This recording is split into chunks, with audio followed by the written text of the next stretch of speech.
Mr. Bowtie's Texas High School Sports Machine is driven by Henry Finley and McCombs Ford West, a proud supporter of all area local sports. McCombs Ford West, simply the best. Texas brings out the best in Oklahoma. Oklahoma brings out the best in Texas. You got to think that way. And for people who struggle with that, you got to look at the bigger picture. Otherwise, the world's going to pass us by. Mr. Bowtie here. Keep banging home that YouTube subscribe button so that way you can stay up to date on all the local coverage not found elsewhere. And follow me on Twitter at Mr. Bowtie 1982. It's fast, it's free, and you'll make my mother proud. Thank you so much and enjoy the show. I think everything's always going to look at it, to me, it's an ever-evolving landscape. It's always been this way. I'll look back at TCU. We had 5 moves. Before we joined the Big 12, there's 4 other moves in there. Well, we had a stopover in the Big East for 6 months. So there's constant changes happening, right? So I look at it and say, okay, it's just like anything else, this tectonic plate's constantly moving, and it'll settle, and it'll continue to move as we move on. You guys have a move settled last week. President Mark said that he would be willing to look for a win-win for you guys and the conference to get out early. What is your take on that, or have there any? I've had no meetings with them. I have yet to meet them. Were you on the Zoom call? I'm on the Zoom calls, but I have no. Our meetings have just been perfunctory business, so I have had no meetings with them. Yeah. Would you like to see UT leave Big 12 I mean, earlier than 2025? I think we're, as we said earlier, we're entering the Big 12. We're going to honor our commitments at where we're at. I think that those things are all premature. I mean, we're 45 days out from starting the season, and we're really getting focused on a football season this year. Did you pay much attention to his comments at Big 12? And I guess what was your impression? I mean, I don't know him, yeah. but from all accounts, he's a great human being. I like him. I just never met him. So I paid attention to his comments, but I pay attention to everyone. I pay attention to your comments. You know what I mean? So I pay attention to everything you guys write. I read and say, okay, here we go. So I don't, but I can't wait to meet him. Yeah. Chris, how do you and Joe separate or keep the friendship and business all in line, since everybody sees the two schools as rivals, but you guys are obviously great friends in there? And we're going to always have, friendship's not going to get in the way of a solid skirmish on a Sunday or a Saturday. Competition's competition. I want to beat him, he wants to beat us, but at the end of the day, we respect the fact that the institutions we represent. But there's also, you can put DeLoss Dodds' best friend was Donnie Duncan, who was the AD at Oklahoma. So you can have great friends as you still have the ability to compete and want to win on Saturday or whenever time we play. And this year we've been fortunate to be on the greater end of those competitions, and it's been one of those battles year in, year out. As we were in the Directors Cup, he'll call me the first guy to say, "Congratulations on the Directors Cup. That's awesome." But if we lose, we don't talk much until 24 hours, 48 hours, and I'll call him back, or vice versa. Tough staying with realignment. Now USC and UCLA are going to the Big Ten, and who knows what's going to be happening next.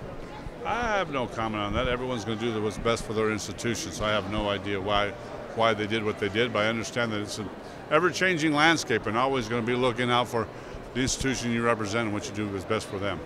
Chris, you and Joe, the heads of the 2 largest brands in college athletics, do you ever think about, you both got your feet wet at Rice? Is that sort of the connection? I mean, you think about it. Rice has some. That's how I got there. So I got to Rice. He calls me and goes, "Hey, I got a job for you." And I go, "It's perfect." I started there in 1979. He goes, "I was there a year before he went to Georgetown." He goes, "It's Rice University," and I had not even heard about Rice. It was not even on my radar. I was at the time our CFO at Arizona. He had just tried to hire me to go to Oklahoma. I said, "I'm not interested in doing that job," because I was ready to take the next step. And he was influential in getting me the Rice job. He called Bucky All's house. Next thing you know, I got an interview, and the rest is history. So it's a kindred spirit for us to have that starting point, but we always look back on it and say, hey, the Mighty Owls, you never know, right? My wife still teaches there, so I have a great affinity for Rice. With you guys leaving the Big 12 and the Big 12 adding 4 schools, is there a logical next step that you think the Big 12 needs to take? Those are discussions above my pay grade. I've had no interactions with those discussions. It's all been just our preparation. I go to the meetings, I'm involved, but we haven't had, that's not a discussion point, so they're going to ask me one way or the other. What has been the dynamic being in the meetings in the last year since you guys announced the move? Great. I mean, we're friends with every one of those ADs. We know it. We have conversations. There's nothing that's not. I mean, obviously, you know, when the discussions were had, they're hard discussions, but I think everyone understands where we're going, and we've had every conversation has been open and dialogue. And I mean, I like every one of those ADs. In the way that we work in our world, we have to make each other better. And in the case of Oklahoma and Texas, we do just that. We're the fiercest rivals on the field. Nobody wants to win those games, whatever event, whatever it is that we're competing against each other. Nobody wants to beat the other one worse than what we do. That said, when the event's over, there's so much more for us to help each other be better. Texas brings out the best in Oklahoma. Oklahoma brings out the best in Texas. You got to think that way. And for people who struggle with that, you got to look at the bigger picture. Otherwise, the world's going to pass us by. And we're not going to ever let that happen. We're always doing what's best for our individual institutions. But, you know, collectively, we're a strong pair. Before he got there, we had the Longhorn Network that started about 10, 12 years ago. The conference got through it, although it changed. Now he's here, and now we're seeing the SEC. I mean, how are you guys able to deal with this where some people are jealous of you all and others are just kind of looking and seeing what are OU and Texas going to do? It's the big picture. You know, we both have institutional goals that we're trying to achieve, knowing what's best for the people that we serve. But it's the big picture, and we knew what was taking place behind the scenes, and we weren't going to let anything happen to the institutions that we represent. And of course, it's not about any one of us individually. It's working with our presidents, with our boards, with the collective important stakeholders in all of this to do what's best. And we may be in roles that we can understand more what's going on, but we bring that information to other decision makers, and it's a collaborative or collective effort. And like I said, we had to see the world. You had to look around the corner or over the horizon, whichever way you want to put it. And it was important for us to think that way. It wasn't a sign or an action against anybody else by any means. We just are charged with leading our institutions and have to do what we think is right, what we think is ethical, and what's going to serve our people in the long term. And that's why we work together the way we do. Brett Yormark said this week, Joe, that he'd be willing to look for a win-win scenario that potentially reach the exit earlier. Did you see those comments? Or, I did. Any just thoughts on maybe not. Have you met him yet? Or, Not in person.